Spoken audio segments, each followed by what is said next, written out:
Greetings, geeks. Welcome to episode 589 of Geeks in Space. It's time for the news orbit, and I'm here with Chris DeBona. Hi. And Rob Roseboom. That's me. Did I say my name? I don't even think I said my name. No. If I didn't, I'm Rob. We got all kinds of fun stuff today, don't we? Not really. Sure. It's kind of Let's go with that. Kind of a slow day. Breaking news. In a parking news. lot in California, there is a small child in the driver's seat of a Model 3. And inside that car with that small child is another small child. This car is sitting next to a friend of mine, and he's been texting about it. And we're all hoping that the kid discovers the self-driving feature of the car before the parents come back, because they've been abandoned inside this car for like an hour. So, exciting times in California. Oh, yeah. I like the video that you're sharing, just because I like it's so cool. Well, the picture with the guy, it starts with at the guy's feet. Yeah, so let's start it in the beginning. And he's just chilling. Just chilling at Boca Chica. And he is not far away. Yeah, I mean, if that thing falls over, doesn't really matter. He's toast. You know? If that thing falls over, there's a lot of other problems, though. Yeah, it's true. It's moving pretty fast, though, isn't it?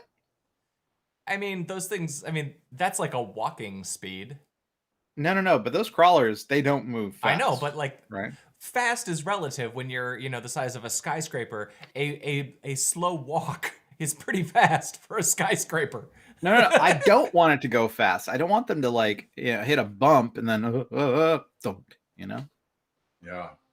I mean, that's why the kids are out there putting pennies on the track. They want to squish them nice and flat. That's moving really fast. Look at it. You think No, he didn't speed this up though. Maybe he did. I mean, I don't know if it's moving that fast. I mean, that looks like a walk, like a 2-mile-an-hour walk. Yeah, but the shuttle transporter didn't go that fast. I thought the shuttle transporter was capable of 5, but I'm looking it up. All right, then we can not speculate. We could have actual facts on our side. I like it. It's 1 mile per hour loaded or 2 miles per hour unloaded for the mobile launcher platform. Probably transport system. That's just a slow walk, like an amble. It's a very slow walk. Yeah, old man. But this is a great video. I just love that they're tootling spaceships around the Gulf Coast of Texas. That's great. The capturing reality story, I was only interested in that just because Epic is releasing a lot of stuff these days with all of the different capture tech, and they're really trying to position themselves as being like a virtual reality sort of system. It's not just a game engine anymore. But all this tech it's crazy how fast this has been coming. I remember maybe 10 years ago when Microsoft did this by hand with a cathedral. And now you just have a drone and it flies around a building and it's scanning and it's getting all the depth information, and we can do this anywhere now trivially. Speaking of drones, did you see there's a Minneapolis bowling alley? Yes, I saw this. We have got up here. I'm going to share that. Yeah, share that. So here, I'll paste it into the channel. This is next level. Holy crow. Yeah, this is awesome. You want to mute it though? Yeah, I'm going to mute it. So they say it was all one take. I don't know if that's true. I don't care. It's so fun. Wow. I mean, my problem with this is eventually it goes into the little movie theater that's next to it, and what a crappy movie theater that would be. You'd be listening to it's meant for things. Parties, It's not it's not meant to be an IMAX theater. I don't know. Everything about this I adore. Adjacent theater. Everything. Right? The one thing is I kind of wish that they ran the thing through the ball return at the end, because I think they got it in the ball return, but then that's where the video ends, I think. And they got the guy doing the Jesus thing from... the Jesus. Yeah. And but he misses. He's like, darn it. So when does Birdman show up in this? He's flying around outside. This is the boring part where we have to talk to Emma Stone for a while. Wow. And they're like, I totally got a strike, man. No, you didn't have another beer. And then it zips into the little movie theater next door. I want to go to a movie theater, guys. I want to go to a movie theater real bad. I would go to a crappy movie theater at this point. I can't until, well, I guess I think It's just so good. four of my So that's six that video. olds are vaccinated now. Your 6 olds? 4 of my 6 old people. Oh, 6 olds, not 6 years olds. I don't have any 6-year-olds that I have to deal with anymore. I'm beyond that stage.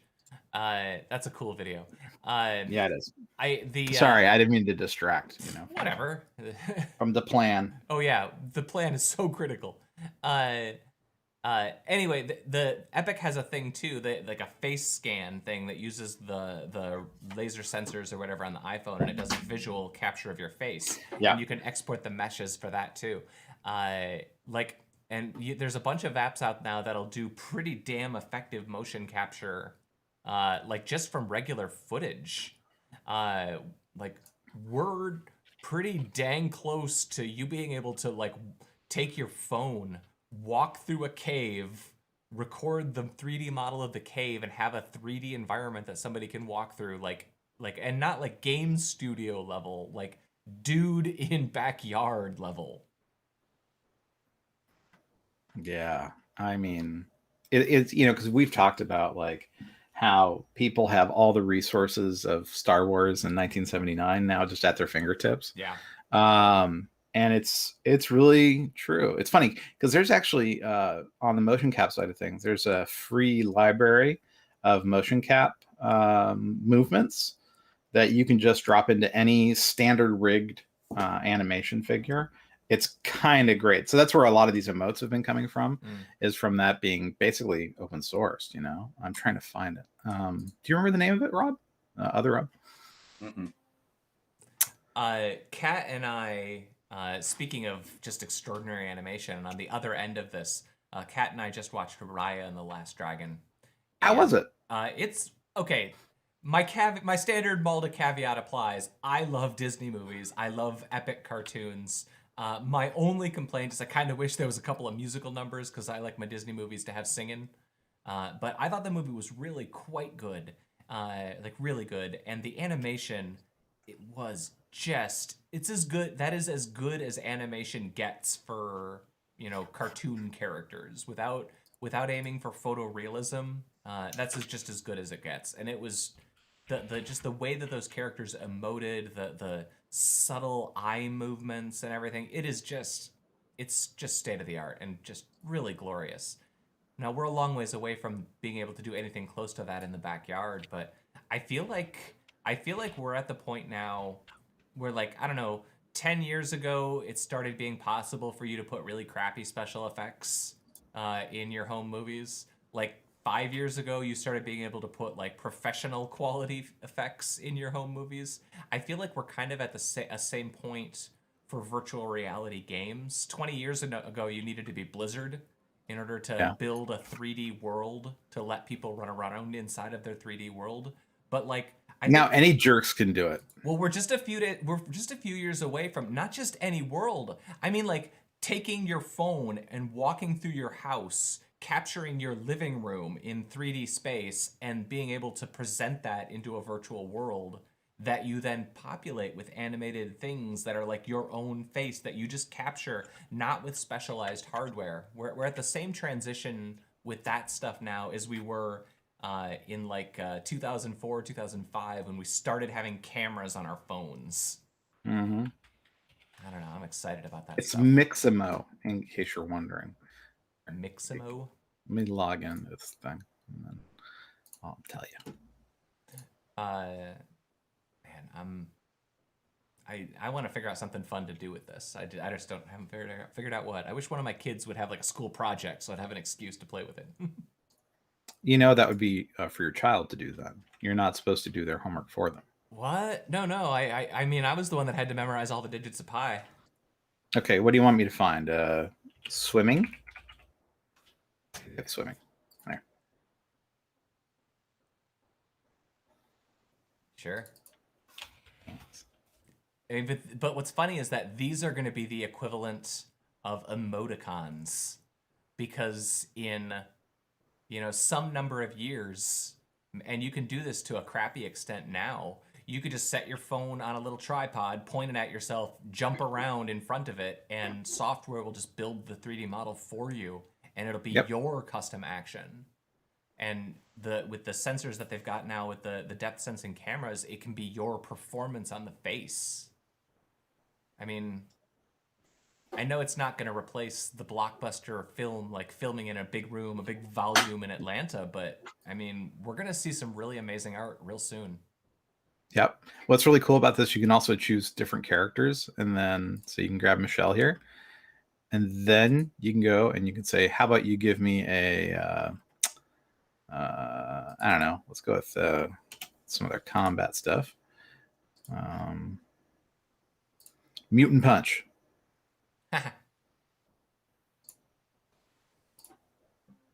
That stuff's cool. So I mean, the thing is, you're no longer starting from scratch. You're starting on third base, so you can be creative with your games. You can be creative with whatever you're doing, and have a base level of competency, so that you can just be creative and have fun. So yeah, I think about this sort of thing a lot, just because of like, you know, how hard it was. We were talking about this on Twitter the other day. How hard it was to build a web page in 1997. Like, you've got to build a way for your people to log into your system. You have to save their passwords. Like, all of these things that are just not an issue. Like, the game has moved 25 chess moves beyond that, and with this 3D stuff, this is the same thing. Yeah, I love it. I love it.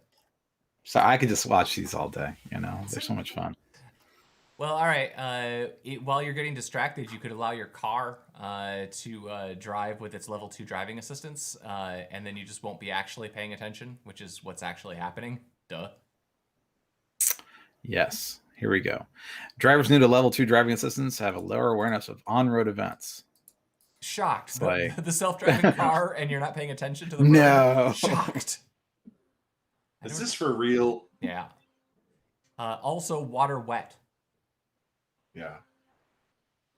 Well, it looks like that site's no good. Teddy bear stimulus? You must be seeing what is something. going on? No, this is the link, man. You're not showing it to me. Oh, there. Oh, this is awesome. Yeah, this is how they did the test. Wow. They figured out the percentage of people that didn't Who saw notice the damn the bear. Like, that's a pretty substantial amount of lack of awareness, you know? That's a lot of bear. That's a lot of bear. This reminds me of my mother was driving around with life-size Tigger in her car. Oh, bother. People That's notice. Right? Yeah. People notice. Like, yeah, they notice. Wow. Yeah, but not if they have self-driving level 2 awareness car. So good on that guy, I guess. That's a unsurprising test, as if I've ever seen one. Yeah. Bubble wrap artist. I just thought that was neat. Yeah, no, this is neat. I hadn't seen this. You know me and obsessive art projects. Can you imagine the time it would take to syringe full bubble wrap with paint? Whew.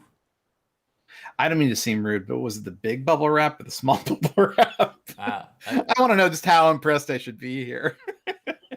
I mean, I gotta tell you, man, even if it's the biggest of bubble wrap, I'm impressed because those things seem pretty large. Oh, sorry. Oh no. Why was it so loud? Nah, it's neat. I did like that. No! I want to see the biggie shot, but okay. Yeah, I liked that he was saying that when he started out, he was really slow because he was doing it by hand, and then eventually he figured out that he could just use a computer and just like have a piece of paper or a printout or something to know what color, so he could work much faster. Oh, I see. Yes. Probably a little easier to just print out pixels. China and Russia, they're going to build a space station on the moon. MOON, that spells moon. That's right. Since I'm watching For All Mankind, I'm pretty obsessed with a space station on or around? I mean, it says lunar space station. I assume right. That's true. That could mean either. I guess you'd And call which it, moon? You'd Are we call talking it a about? moon Our moon base. or any moon? If you were to be You on the know? surface of the moon, you'd call it a moon base, not a space station. Right. Right. A space station implies it's in space. Yeah. They're probably just keeping an eye on the new seed bank they want to build there. Oh, I saw that story. That was a good one. It's on there too. Scientists, but the bigger story to me, I think, is that scientists want to acquire what, like 6 million sperm samples. And I'm like, can you imagine the meeting with those scientists? Hey guys. All right, who's gonna start? I already filled 37 vials. The need for a modern ark. Who do they think is going to go back to the moon to grab the samples if everyone's dead? Well, the Mars will. Oh no, wait, no. Mars needs women. Aliens? No, would? I mean, Mars needs women, so they don't need sperm. No. They need eggs too. Yeah. Aliens Are they going to show freeze up. eggs? Are they going to? No, it's just sperm samples. That way, when the aliens show up, they'll be like, "What the hell?" We liked it a First of lot. all, We liked it a Why lot do you better think when we they sent wanted us the this? golden record. we got off on the right foot with the golden record, and then you're sending this. We really liked Chuck Berry, but we're not super into this, guys. This is a little forward. Right? It's a little awkward that you sent us vinyl with Carl Sagan kissing, but this is gross.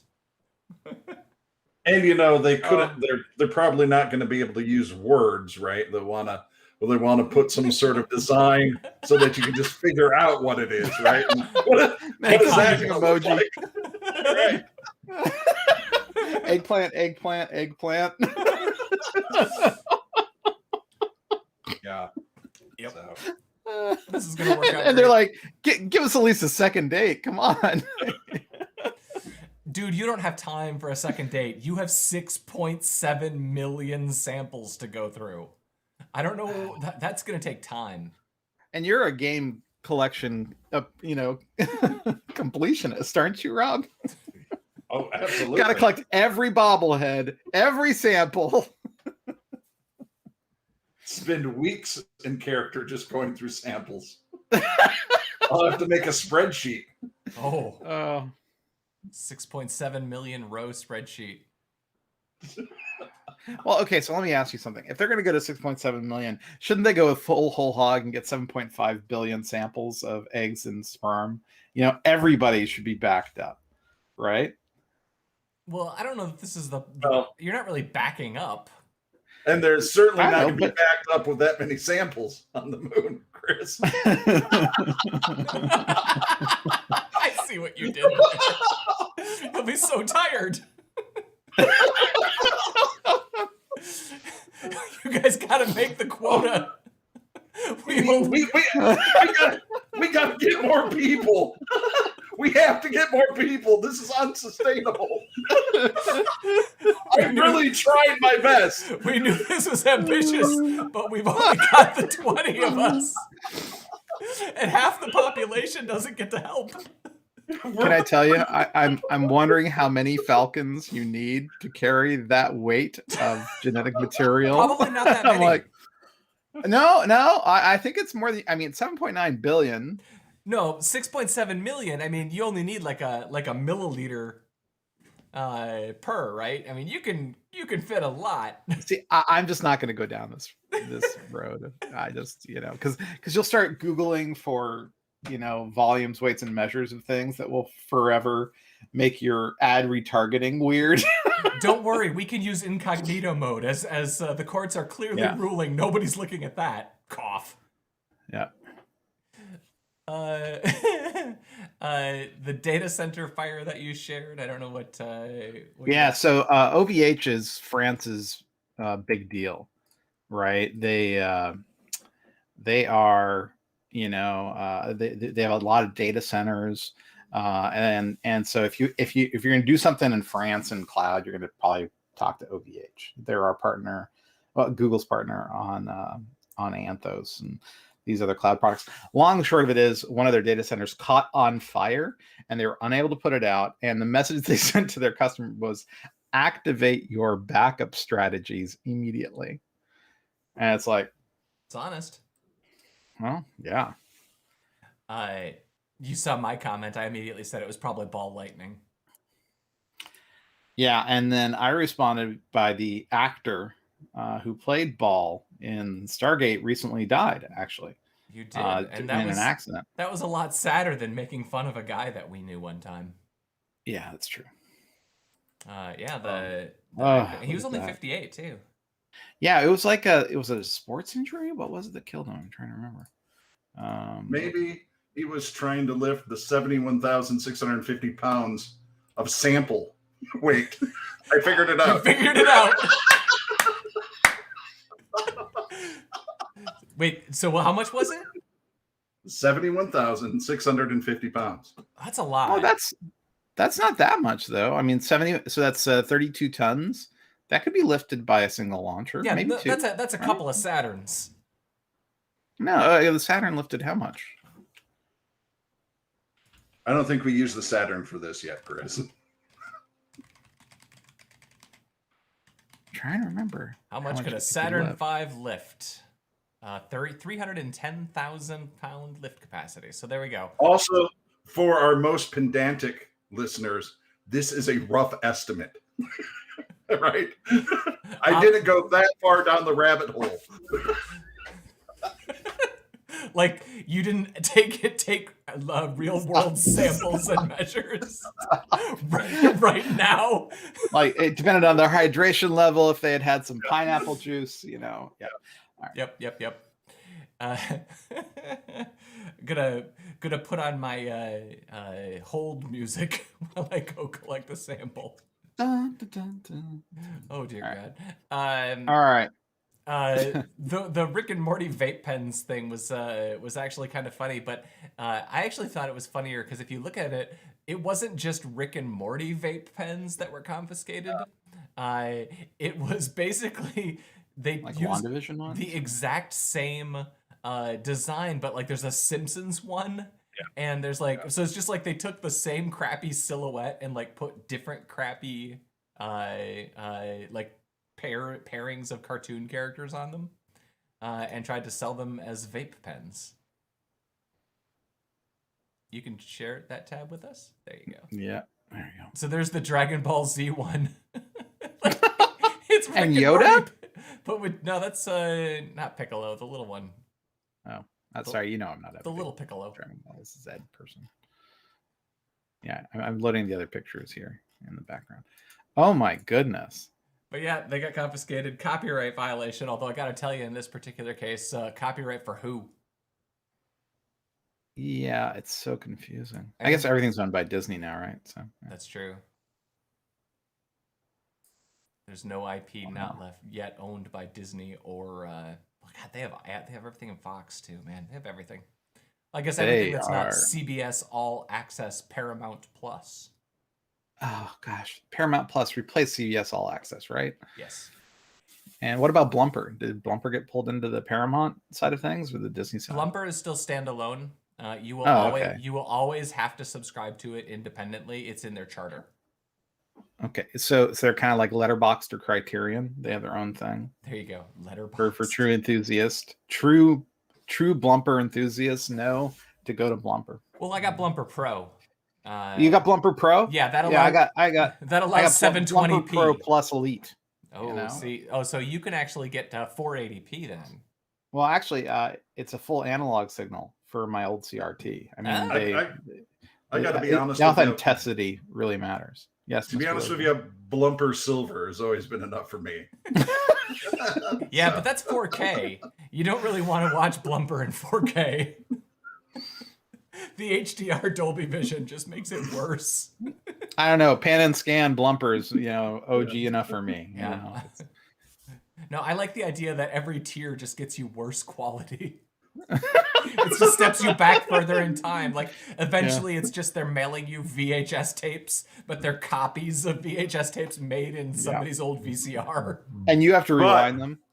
but it is the most authentic blumper experience available to you, right? Right. So, Did you guys ever work in a video store? I might No. as well have. Clampy did. Yeah, yes. Clampy and I have that in common. It's yeah, boy. I didn't know that videotapes could be clammy. Let me just say that, you know. Those are the ones from the back room. No, I mean, just people would return them, and you're like, "What is going on in your home?" You know. I tell you, the thing that I did not know before I had children is that any surface can be sticky. Yeah. And any surface in a home with little boys will eventually be sticky. And it's the most disgusting thing in the universe. And I feel like working at a video rental store is just asking for all the sticky from all the homes. I just there's just more moisture, you know, around than I expected. You know, Well, Lampy lucked out. The video store he worked at, there was no adult section, right? So the creepiest of the creeps. Yeah, we had an adult section, but it was like that sort of hard R stuff, you know, that was very, I mean, it was suburban Virginia. Of course it was hard R. So the unrated cut of Basic Instinct with an extra half second. Yeah, no, it was just like, you know, really obvious, silly, like late night Cinemax type content, you know. Yeah. Like a Shannon Tweed section, you know. Hollywood chainsaw hookers. No, that's more horror. You know. I was actually on late night Cinemax when I was a kid. Are we gonna have to go through all your Cinemax content as well as your VHS content? Yeah, for movie night. No, I think we'll draw the line on that. I didn't make y'all watch BMX Bandits. Yeah, because I mean, I value myself too much. It's just there are weeks I just need to skip. You know. I'm looking forward to 2010. I haven't watched that movie in 10 years, and I'm really looking forward to seeing it again. I adore Roy Scheider. You know, like what a great actor, what a great guy. You know. Dude, I recently tried watching Sequest over. Oh. Yeah, you can't though. Because I like the idea of it, but it doesn't really age very well. You know, it's funny. 2010 is the only movie with a dolphin that's tolerable to watch. You take that back. What was the Keanu Reeves one with the hyper-intelligent Johnny Mnemonic? Johnny Mnemonic. It was passable until what happened? Until they brought the quantum interference detecting dolphin, and you're like, okay, I'm just done. I can't do this. You know, I'm out. Mic drop. The only other one that I think I had on the list was the Cylon video that Amblo shared. Which it's a great one. I'm almost done with watching the first segment of that, which is the one that I posted, and it's interesting because it's that he's talking about the specific synthesizer that was used. Well, what killed me about it was I didn't realize how slow they spoke in so many of the segments. You know. Here, let me see if I can find one here. But I was like, whoa, I don't remember them speaking that slowly. And I guess sometimes they spoke faster, sure, but I guess the first season or half season. We're just used to everything being fast now, man. It's weird, though. Here, I think this might be it. One of them is slightly out of tune that totally changes the harmonic structure of the tone. And that's why some of these sounds in the Cylon voice. Yeah, that is the probable dropped into cloud cover. It's like, whoa, you know? But yeah, it's the exploration of trying to figure out which vocoder, synthesizer, oscillator, arpeggio they use to create the voice. Yeah. And it's amazingly fun. It is super fun, you know? And they talked about how the voices would change depending on the weather and the level of humidity in the studio at the time, you know, because it would affect the electronics. And it was just really cool. We got to wait till it's hot out if we're going to record Cylon voices. It's got to be at least in the mid-70s. Otherwise, they all sound like chipmunks. Well, I'd imagine it's always hot inside the suit, you know? Yeah, that's true. That's true. Does anybody have anything else fun they want to get off their chest? That's a whole bunch of no. All right, then. Well, there was the introduction of the A-Team, where the guy who played in Battlestar Galactica, he's also Face. Dirk Benedict. There you go. He played Starbuck. And like in the opening scenes of the A-Team, the little, theme song and everything is playing, he walks past 2 Cylons, and it's just like, and he gives like a stink eye or something. He has like a little like, no, it's just, he's like at some science fiction convention or something. Yeah. In the A-Team character. Yep. And then walks by 2 Cylons, and it's I remember he mugs for the camera a little bit when it happens. Yeah. A-Team Cylon. Play a video of it. That guy managed to be on 2 of the best shows ever for 8-year-old me. Right? Hey, see, he does a little mug for the camera. Yeah. So. All right.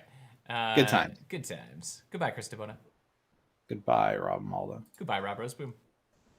See ya. This has been episode 589 of Geeks in Space. I'm Rob Commander Taco Maldo. We'll see you Tuesday.